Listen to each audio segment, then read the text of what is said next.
Hi, this is Travis Powell, and this is my EDL 880 case study entitled Changing Schedules Dealing with Standard 2. Category 1, what do I know? I know Ben, one of our students, is part of an observant Jewish family, cannot play games on Sunday, Friday to sundown Saturday. His father has contacted the coach, requested that games be moved to Thursday or Saturday evening so that Ben can participate.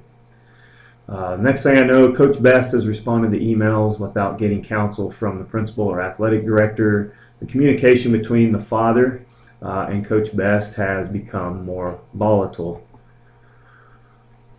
Next, the athletic director, Shepard, has complicated the problem by sending an email to Coach Best as well as accidentally to Ben's father. The email contained very damaging language towards Ben's family and Jews in general. What I need to know, had this issue been discussed in the past before we find out that Ben has made the varsity team? Is this the first we're hearing of a possible situation with Ben being part of the basketball team and not being able to play on Friday evenings?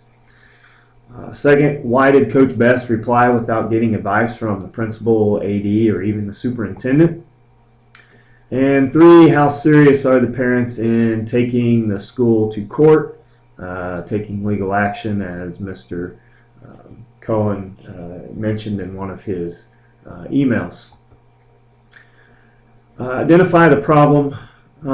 As with most problems, communication is an explicit issue in this scenario. This situation should have been discussed prior to now, as I just mentioned.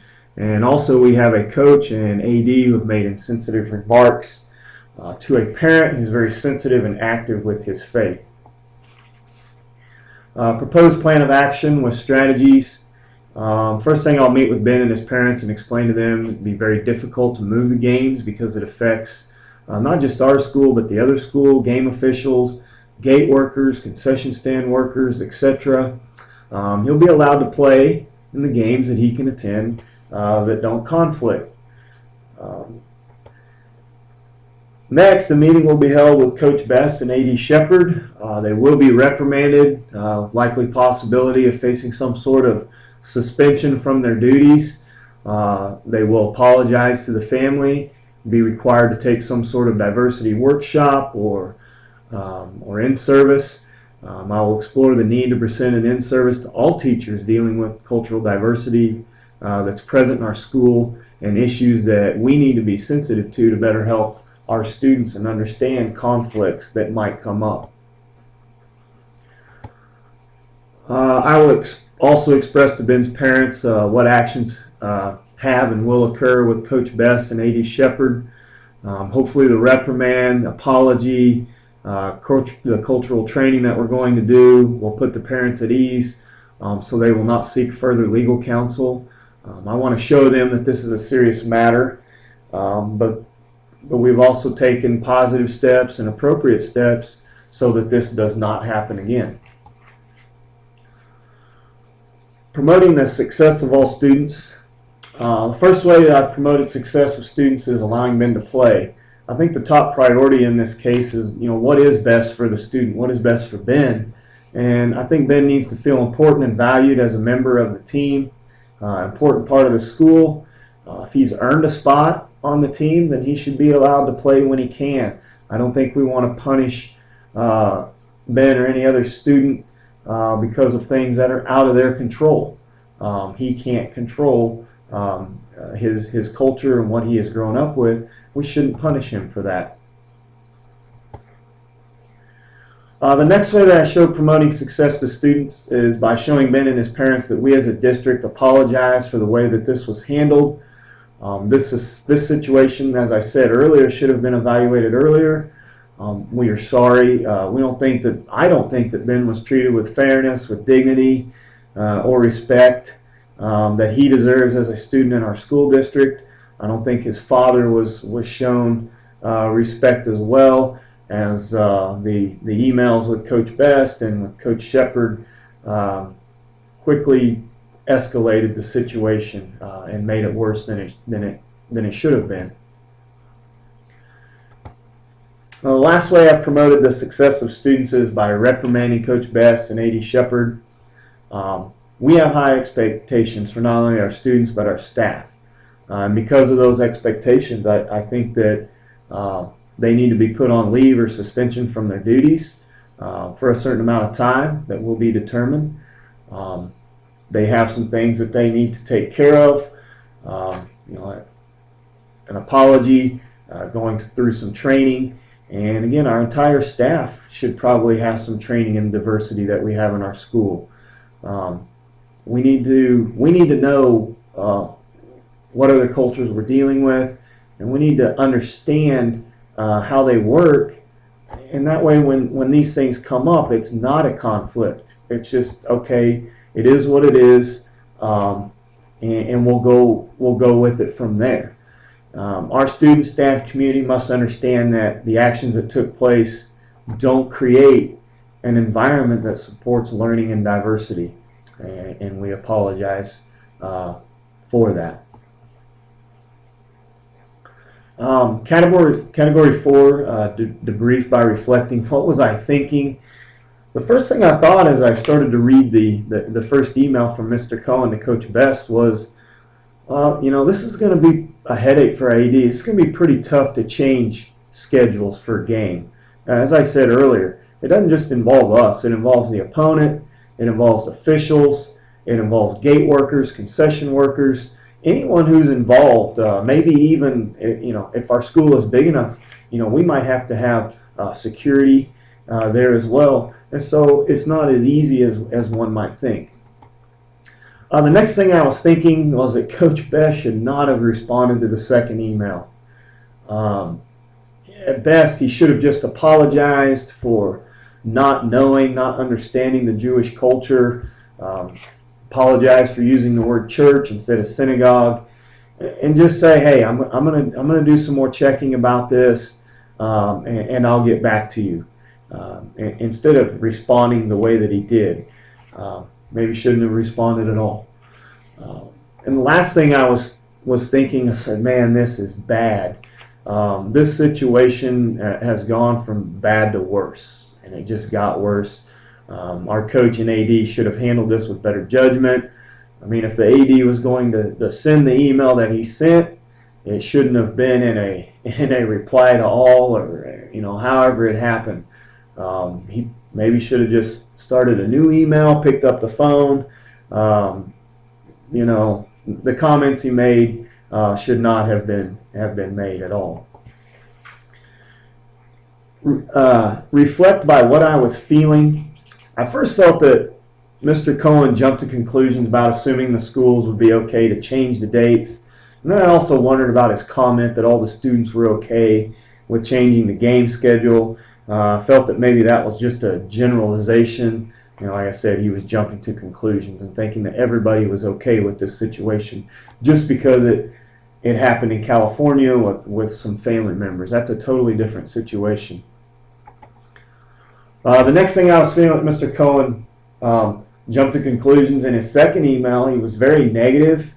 He started making accusations about Coach Best and about the school and some things that had happened in the past with one of our students. The last thing I was feeling was disappointment as I read how Coach Best and AD Shepard handled this situation, how they responded. I felt they crossed the line. They made some very stupid, some very hurtful, very harmful comments in their final responses. Reflect what I was valuing. The first thing I was valuing was our school. As I said, I felt that Mr. Cohen kind of attacked our school unfairly, attacked our district with some of the things that he had said. I didn't really feel that he should have gotten as negative as he did with the first response from Coach Best. I kind of felt like he jumped the gun, was very defensive, and I don't think Coach Best was intending this to be harmful in any way to begin with. I was valuing, next was Ben.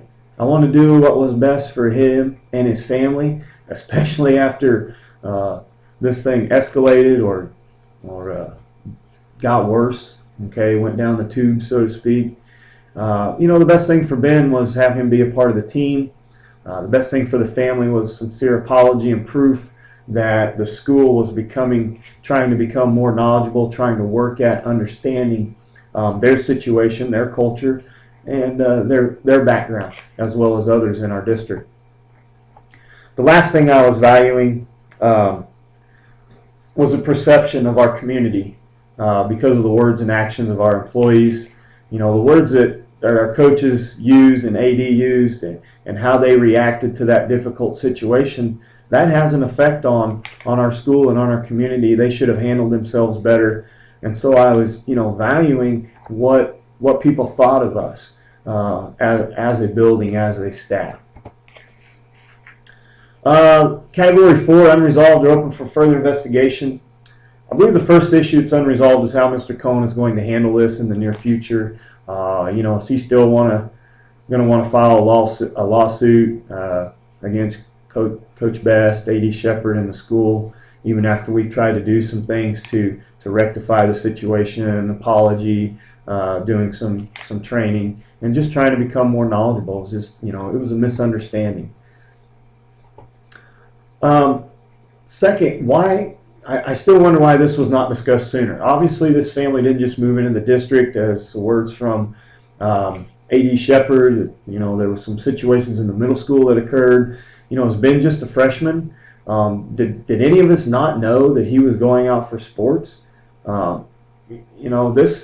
This should have been brought to light. This shouldn't have been an issue now. We should have been proactive more than reactive. And another issue is, maybe we can still move a couple games to a Saturday or Thursday night. And I would start with the home games first. I don't want to inconvenience the other schools any more than we have to. And I don't think it's fair for us necessarily to do that. And hopefully Ben's parents would understand that. Also, we need to look at the schedule for next season. Also, does he participate in other sports as well? Does he have younger siblings? That we need to look at this specifically and see what we can do to help everybody that's involved. Reflecting on the ISLLC Standard 2, providing evidence. I, as a building legal administrator, identified and removed barriers that are insensitive to the needs of a diverse student population and facilitated a comprehensive instructional program by allowing Ben to play. We've identified, we've addressed the conflict of his culture, and it's okay. He should be able to participate on the team. The next thing is suspending Coach Best and AD Shepard. Everyone should know that we have high expectations, and being insensitive to others' backgrounds is not a part of those high expectations. Building level administrator have created an ongoing system of appraising teacher and student performance and systematically used to inform decisions by valuing how my staff treats students and co-workers who are from different backgrounds than they are. I think we need to look at that. I think it's important to recognize that diversity in our school is beneficial, not detrimental. Each of us has unique qualities that make those around us better. And we need to evaluate that, and we need to look at that and understand that. I've created a learning community in which teachers are provided opportunities for appropriate professional growth, and high expectations are established for all by providing training for all staff on cultural diversity in our school population, so that we can understand conflicts that might develop. In fact, they won't even be conflicts, as I said before. We will just know that that's just the way it is. It's a part of our school, and we'll be able to handle them efficiently and correctly. And suspending our coach and AD will allow the other staff to see that we do have high expectations for everyone involved in our school. And being insensitive is not a trait that we want to establish in our building. So that concludes my handling of this case, my reflections on it. EDL 880, changing schedules, Standard 2. Thank you.